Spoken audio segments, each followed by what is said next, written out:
2025 पासून सुरू होत आहे ती 17 मार्चपर्यंत चालणार आहे। राज्यातील एकूण 5130 मुख्य केंद्रावर 16,11,710 विद्यार्थ्यांनी या परीक्षेसाठी नोंदणी केलेली आहे।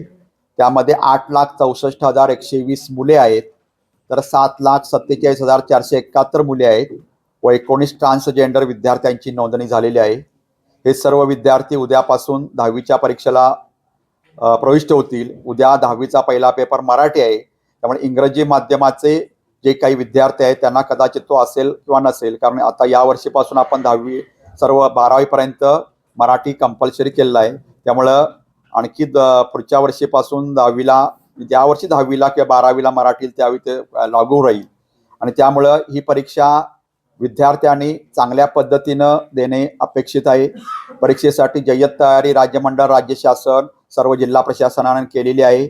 या परीक्षेसाठी प्रविष्ट होणाऱ्या विद्यार्थ्यांना मी आणि त्यांच्या पालकांना, त्यांच्या शिक्षकांना मी शुभेच्छा देतो आणि विद्यार्थ्यांनी चांगला सकस आहार घ्यावा, विद्यार्थ्यांनी योग्य ती झोप घ्यावी, पुरेशी झोप घ्यावी आणि चांगल्या पद्धतीने निकोप वातावरणात परीक्षेला जावं, कुठल्याही गैरमार्गाचा अवलंब करू नये आणि विद्यार्थ्यांनी चांगल्या पद्धतीने परीक्षा दिली तर विद्यार्थी निश्चितपणे या परीक्षेत यशस्वी होतील अशी अपेक्षा आहे। विद्यार्थ्यांना राज्य मंडळामार्फत मी सर्व विद्यार्थ्यांना या परीक्षेच्या शुभेच्छा देतो। धन्यवाद।